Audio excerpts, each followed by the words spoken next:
नमस्कार, खेत खजाना में आपका स्वागत है। आज फरवरी महीने की 13 तारीख है और दिन है शुक्रवार। सरसों का बाजार मजबूत बना हुआ है, लेकिन और मजबूत कितना होगा इसकी संभावना मुझे बहुत कम दिखाई देती है।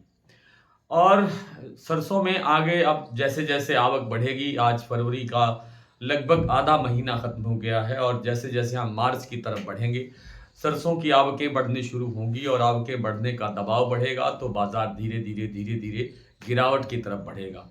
ऐसा समझा जा रहा है कि भरतपुर मंडी का जो भाव है, जो आज 6,631 रुपए यानी नई सरसों जो बिल्कुल फ्रेश सरसों आ रहा है, उसका ये भाव है 6,631 रुपए।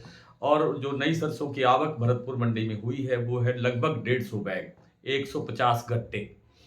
और जो रूटीन का जो पुरानी सरसों का जो भाव खुला है भरतपुर मंडी का, वो खुला है 6,850 6,890 रुपए।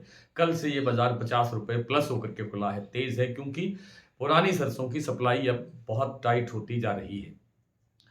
माना ये जा रहा है कि जो इस बार जो बॉटम बनेगा भरतपुर मंडी का भाव, वो बनेगा लगभग 6,000 5,900 रुपए से लेकर के 6,000 के आसपास।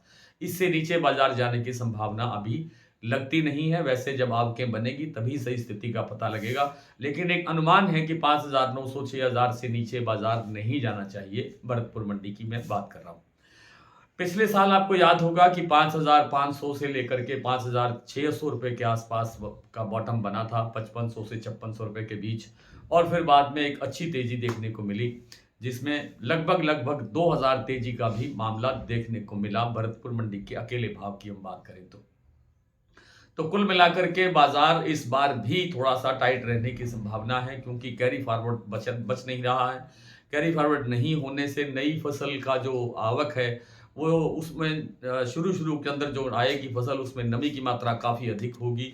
तो पुरानी सरसों की आप सप्लाई नहीं होगी तो बाजार थोड़ा सा टाइट रहने की संभावना है, बाजार ऊंचा रहने की संभावना है। कोई बहुत बड़ी गिरावट आएगी, लेकिन ये तो मानना ही पड़ेगा कि जैसे जैसे आवक बढ़ेगी, बाजार थोड़ा गिरावट की तरफ नीचे जाएगा ही जाएगा। तो कुल मिलाकर के बाजार अभी पॉजिटिव है, लेकिन आगे कितना पॉजिटिव रहेगा इसकी गुंजाइश मुझे लगती नहीं है। आज सलोनी प्लांट ने जैसे सुबह 50-60 रुपए 2 सेंटर्स पर, अब आप कहते हैं कि जी 50 रुपए माने या 60 रुपए माने, ठीक बताइए।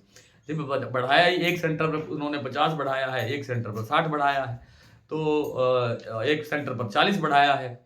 तो ऐसे 40, 50, 60 रुपए की बढ़ोतरी उन्होंने अलग-अलग सेंटर्स पर की। लेकिन शाम होते-होते यानी अब से कुछ देर पहले तक सलोनी ने लगभग 100 रुपए का बाजार कमज़ोर भी कर दिया है। इस समय जो भाव है कोटा प्लांट की मैं बात कर रहा हूँ। सलोनी का जो कोटा प्लांट है या अलवर प्लांट है, वहाँ 7400 रुपए का भाव है और दिगनेर का भाव है 7460 रुपए। शमशाबाद में भाव है 7440 रुपए, 7440 रुपए, ठीक बात है। तो कुल मिलाकर के बाजार पर दबाव अब धीरे-धीरे बढ़ेगा।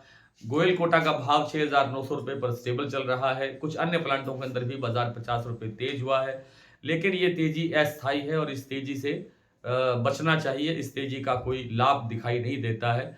बाजार अब दबाव की तरफ बढ़ेगा। आइए कुछ मंडियों की और कुछ प्लांटों की बात करते हैं। थोड़ी सी बात सोयाबीन की कर लेते हैं। सोयाबीन में रिकवरी का बाजार रिकवरी देखी जा रही है। बाजार में रिकवरी काफ़ी अच्छी हुई है। 200 से 300 रुपए तक बाजार फिर से बढ़ गया है, लेकिन अभी और बड़ी कोई तेजी आ जाएगी इसकी गुंजाइश लगती नहीं है। बाजार एक सीमित दायरे के अंदर कारोबार करता हुआ दिखाई दे सकता है, लेकिन फंडामेंटल सोयाबीन का भी मजबूत है, तो आगे चल करके सोयाबीन के अंदर भी ठीक ठाक बाजार बढ़ने की संभावना बन सकती है। आइए कुछ मंडियों प्लांटों की सरसों की बात करें तो भरतपुर 6,890 रुपये, जयपुर 7,150 रुपये, दिल्ली 6,950 रुपये, चरखी दादरी 6,925, अलवर 6,900, बरवाला 6,650, हिसार 6400 से 6500, गोयलकोटा 6,900 रुपये, मुरैना 6,600 रुपये, ग्वालियर 6600 से 6700 रुपये, खैरथल मंडी 6800 रुपये, टोंक मंडी 6780, निवई 6,800 रुपये, सिवानी 6,750 रुपये, नडवई 6,890, खेरली मंडी 6,950, गंगापुर सिटी 6,870, देई बूंदी 6,850, हिंडौन मंडी 6,890, शारदा प्लांट में भाव है 7400 रुपये, बीपी आगरा का भाव है 7450 रुपये और गोयलकोटा का भाव है 6,900 रुपये पर स्टेबल। और सलोनी के मैंने सभी भाव आपको बता ही दिए हैं। कल इन प्लांटों के भाव में भी कुछ गिरावट आने की गुंजाइश और बन सकती है। आज इतना ही, कल आपसे फिर मुलाकात करने का प्रयत्न करेंगे। तब तक के लिए नमस्कार।